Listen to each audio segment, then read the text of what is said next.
शांत निर्मल जल और मन को सुकून देते ये नजारे। चारों तरफ पानी ही पानी, ठंडी हवाओं की सरसराहट, जल में अटखेलियां करती ये तरंगे।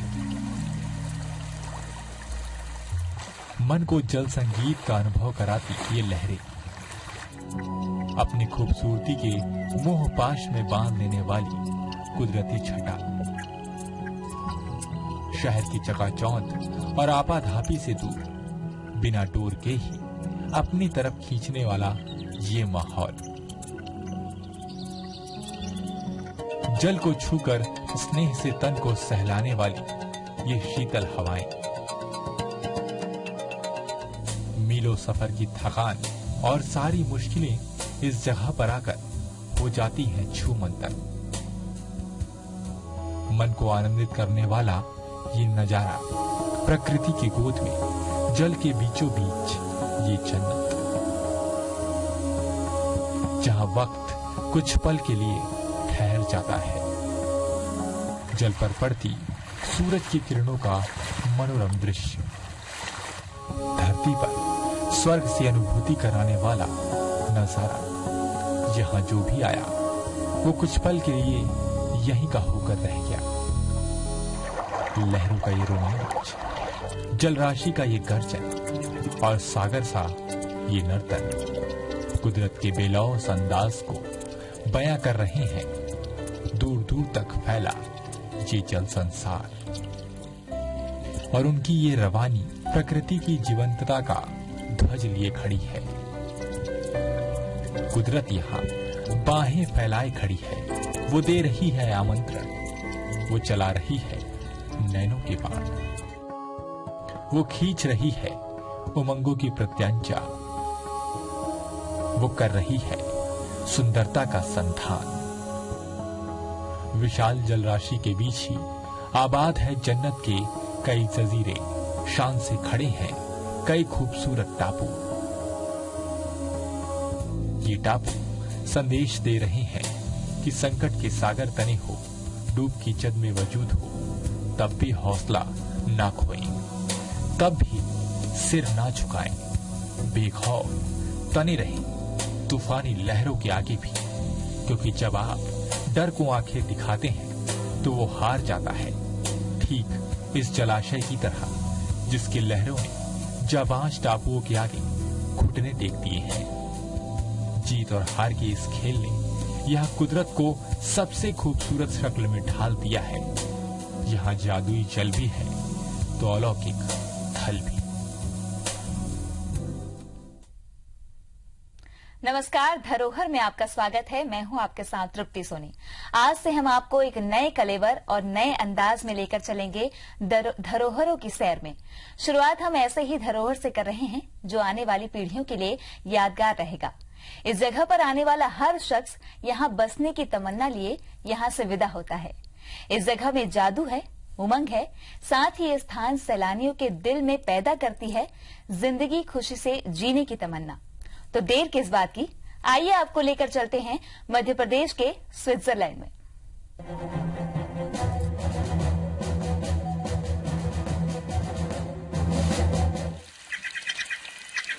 मध्य प्रदेश प्राकृतिक खूबसूरती के लिए पहचाना जाता है। जबलपुर के बेड़ा घाट की सुंदरता हो या फिर मांडू के प्राचीन महल, भीम बैठका के जंगल हो या फिर ओरछा के मंदिर, ये सभी सैलानियों को अपनी ओर खींचते हैं। साथ ही मध्य प्रदेश की जीवनदायिनी नदी नर्मदा ने प्रदेश को कुदरती खूबसूरती दी है। नर्मदा नदी न केवल प्रचुर मात्रा में जल की संवाहक है, वहीं प्राकृतिक सुंदरता की जननी भी है। इसी नदी में कुदरत ने बसाई है एक मनमोहक दुनिया। यह है मध्य प्रदेश का वो स्थान जो इन दिनों लोगों को अपनी खूबसूरती का मुरीद बना रहा है। मां नर्मदा के अंचल में बना ये टापू, जिसे लोग हनुवंतिया टापू के नाम से जानते हैं, इस टापू में आने वाले सैलानी यहाँ से दूर नहीं जाना चाहते, क्योंकि जो भी इस टापू में आया वो यहीं का होकर रह गया। हमें तो बहुत अच्छा एंजॉयमेंट मिला। यहाँ जो प्रकृति है और जो गेम वगैरह है बच्चों के लिए भी, और यहाँ पे जो खुला सारा माहौल है वो बहुत अच्छा है। और हमारे जितने भी फ्रेंड सर्कल हैं उन्होंने भी बहुत फुल एंजॉय किया, जितना हम नहीं कर सके उतना उन्होंने किया। ये जगह मध्य प्रदेश के खूबसूरत जगहों में शुमार है। जहाँ तक आपकी नजर जाएगी वहाँ तक नर्मदा का जल और उसका सौंदर्य आपको अभिभूत करेगा।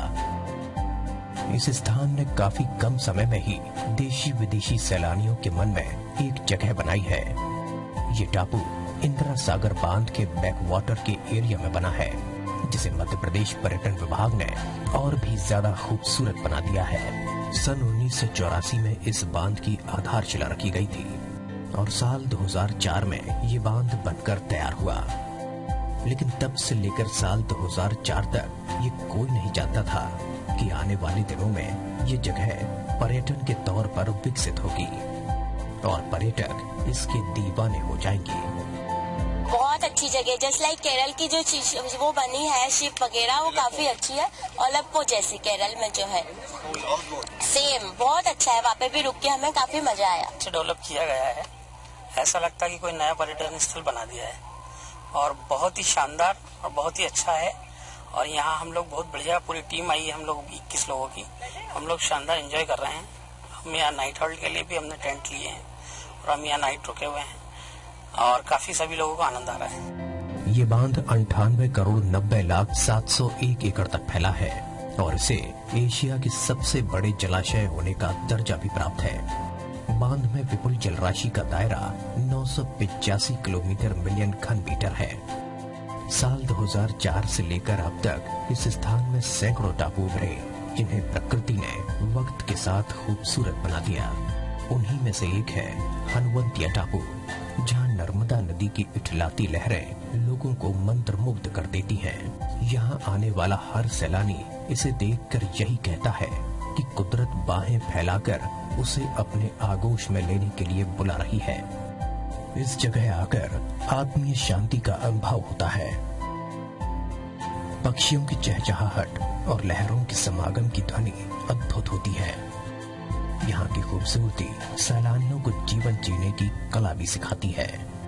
देवेंद्र जायसवाल, IBC 24, खंडवा। मध्य प्रदेश के स्विट्जरलैंड के बारे में कुछ और बातें आपको बताएंगे, लेकिन एक छोटे से ब्रेक के बाद।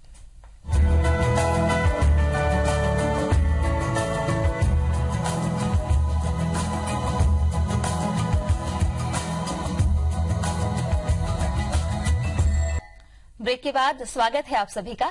हनुवंतिया टापू पर सर्दियों में घूमने पर मनाली से ठंडक का एहसास होता है, तो गर्मी की छुट्टियों में गोवा जैसी मस्ती। हर मौसम में पर्यटक यहाँ आकर नर्मदा की लहरों के साथ जीवन के रंगों से खेलते हैं। मध्य प्रदेश के पर्यटन विभाग हनुवंतिया को एक्वा सिटी बनाने पर जोर दे रहा है।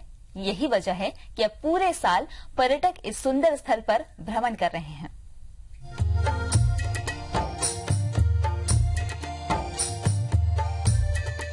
टापुओं का ये संसार हर किसी को बुलाता है।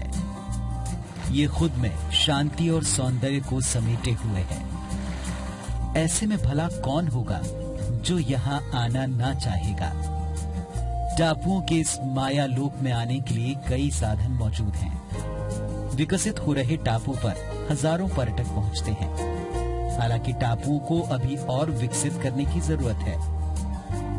इसी को देखते हुए तैयारियां जोर शोर से की जा रही हैं। बैकवाटर में चलने वाली बोट की व्यवस्था भी की गई है। देश भर से आने वाले पर्यटकों के मुताबिक ये जगह फिल्मों की शूटिंग के लिए एकदम मुफीद है। विकास के नए ताने बाने से इसका कायाकल्प किया गया और अब लोग इसे गोवा से भी सुंदर पाते हैं। वीरान जगह को इतना रोशन कर दिया, मतलब यहाँ एक परिंदा भी पर नहीं मारता था, आज यहाँ लाखों की भीड़ आ रही है और बहुत अच्छा प्रयास है और आगे और बढ़ेगा। ये रेगुलर अगर ऐसे ही शासन प्रशासन सहयोग करेगा और यहाँ सुविधाएं प्रदान करेगा। जो हिंदुस्तान के अंतर्राष्ट्रीय स्तर पर मीठे पानी का इस प्रकार का समुद्र कहीं देखने को नहीं मिलेगा। इस तौर पर ये देश का जो हनुवंतिया है, आज हम देख रहे हैं कि हजारों की संख्या में पर्यटक आ रहे हैं। आया तो मुझे मेरा दिल प्रसन्न हो गया कि अब सब सही सदुपयोग हुआ मां नर्मदा का। पावर के लिए बहुत बढ़िया है और इसके बाद में यहाँ का जो टेम्परेचर है वो धीरे धीरे बहुत अच्छा होगा, पर्यावरण को ये सुधार की ओर ले जाएगा। संगीत की धुन पैदा करने वाली इन लहरों में पर्यटन की असीम संभावनाएं हैं। यहाँ पर्यटन को तराशने की भरपूर कोशिश भी की जा रही है। यदि ये कोशिशें रंग लाएं, तो देश और दुनिया में मध्य प्रदेश के इस विशाल जलाशय की एक अलग पहचान होगी। बहुत अच्छा है सर। हम ये चाहते हैं कि हमारे इतने करीब इतनी अच्छी सुंदरता है, हम पता नहीं क्यों बाहर जाके ढूंढते हैं, और इतनी सब कुछ, इतनी सारी फैसिलिटीज, सारे वाटर स्पोर्ट्स सब यहीं अवेलेबल है। इसीलिए हम सारे अपने डीलर्स को, जितने भी हमसे व्यापारी संबंध रखते हैं, सबको यहाँ पे लेके आए कि यहाँ पे आके दर्शन करें और यहाँ पे आके एंजॉय करें, ना कि कहीं गोवा या इस साइड जाए। इतनी दूर क्यों जाए जब सारी फैसिलिटी यहीं पे अवेलेबल है। तो हनुवंतिया टापू में इन दिनों पर्यटकों का मेला सा लगता है। कुछ साल पहले तक पर्यटकों की ऐसी भीड़ की कल्पना इस निर्जन स्थान पर किसी ने न की थी, लेकिन प्रशासन के प्रयासों से इस स्थान को लोगों के लिए न केवल आकर्षक बनाया गया, बल्कि सुकून भरे पल बिताने के लिए एक ऐसी जगह बना दी गई जो जन्नत से कम नहीं। हनुवंतिया टापू पर वाटर स्पोर्ट्स के साथ साथ पानी में घूमने के लिए मोटर बोट्स की व्यवस्था है, ताकि दूर दराज से आने वाले पर्यटकों को इस स्थान पर आकर ऐसा महसूस न हो कि उनका इतनी दूर आना व्यर्थ रहा। प्रशासन ने हनुवंतिया में रुकने के लिए कॉटेज की व्यवस्था की है, ताकि चाहे दिन हो या रात सैलानी मां नर्मदा को जी भर कर निहार सकें।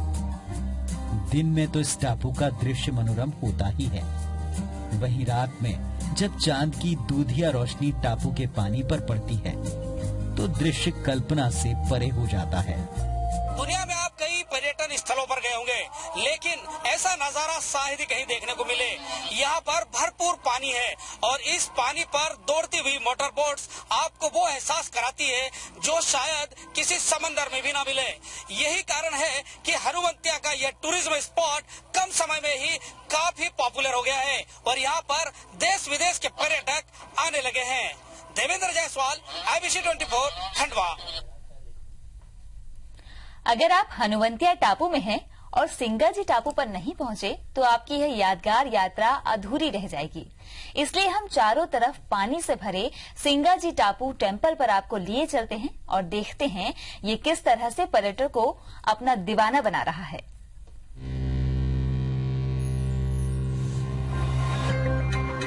मध्य प्रदेश के खंडवा जिले को आध्यात्मिक स्थल भी माना गया है। यहाँ नर्मदा किनारे सैकड़ों ऋषि मुनियों के आश्रम हैं। ऐसा ही एक आश्रम था संत सिंगाजी महाराज का। लगभग 400 साल पहले संत सिंगाजी यहाँ के आध्यात्मिक गुरु हुआ करते थे। संत सिंगाजी ने 400 साल पहले समाधि ली थी। वर्ष 2004 में जब बांध बना तो उनकी समाधि डूबने लगी। समाधि हजारों लोगों की आस्था का प्रतीक थी। इसीलिए सरकार ने सिंगाजी की समाधि को एक विशाल परकोटा बनाकर बचा लिया। अब समाधि के चारों ओर परकोटा है और ये सिंगाजी टापू के नाम से प्रसिद्ध हो गया है। हनुवंतिया टापू और संत सिंगाजी समाधि स्थल का विकास कई लोगों को रोजगार के साधन भी उपलब्ध करवा रहा है। हालांकि कुछ लोगों का मानना है कि अभी भी विकास की काफी गुंजाइश है। उनके मुताबिक इलाके का जब पूरी तरह से विकास होगा तो यहाँ पर्यटकों की संख्या भी बढ़ेगी, जिससे रोजगार के अवसर भी बढ़ेंगे। और यहाँ पे जब ये जल बैकवाटर का इंदिरा सागर बांध बना तो बैकवाटर के पानी से इन्हें बचाए रखने के लिए यहाँ पे ब्रिज बनाया गया और अंदर परकोटा कर समाधि को सुरक्षित रखा गया है। यहाँ श्रद्धालु बहुत दूर दूर से आते हैं। इन टापुओं के संसार को और भी अनुपम बनाने के लिए पर्यटन स्थलों की प्रतिकृति को भी यहाँ एक ही स्थान पर समाहित किया गया है, ताकि देश भर से आने वाले सैलानी इनकी तरफ आकर्षित हो सकें। डैम की खूबसूरती को निहारते सैलानियों के लिए ये लम्हे यादगार बन जाते हैं। जाहिर है, अपने हॉलिडे टूर को यादगार बनाने के लिए सैलानियों के लिए ये जगह बेहतर टूरिस्ट स्पॉट साबित होती है।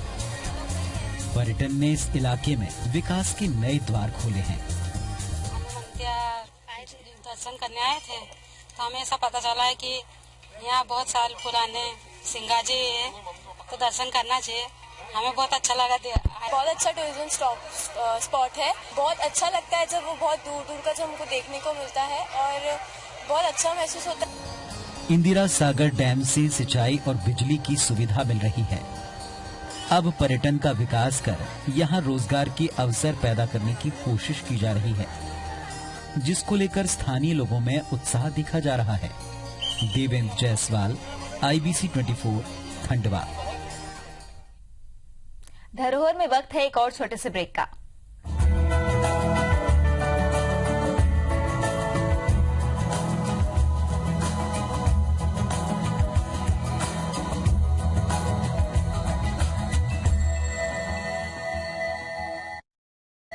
ब्रेक के बाद आपका स्वागत है।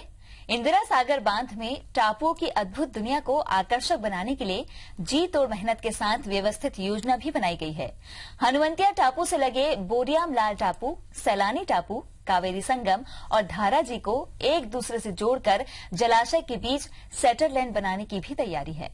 इन टापुओं के जुड़ जाने से यहाँ का आकर्षण और भी ज्यादा बढ़ जाएगा।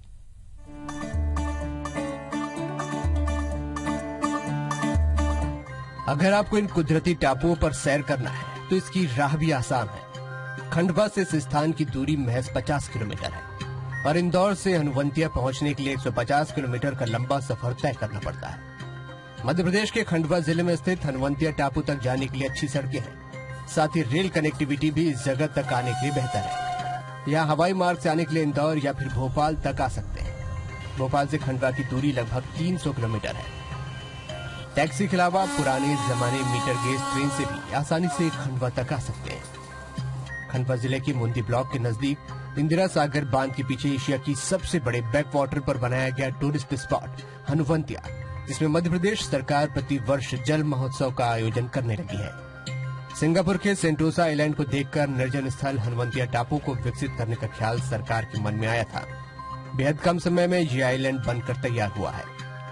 पर्यटकों के लिए वाइल्ड लाइफ रिक्रिएशन रूल्स के अंतर्गत जो आसपास का आइलैंड है उसपे हम उनकी camping, trekking and bird watching जैसी एक्टिविटीज करवाएंगे, जो कि एक आने वाले अतिथि पर्यटकों को एडिशनल अट्रैक्शन का माध्यम बनेगा। ये नर्मदा जी का पावन जल है, इसको सहेजने के लिए हम लोगों ने टापू पे अपनी कॉटेज भी बनाई है।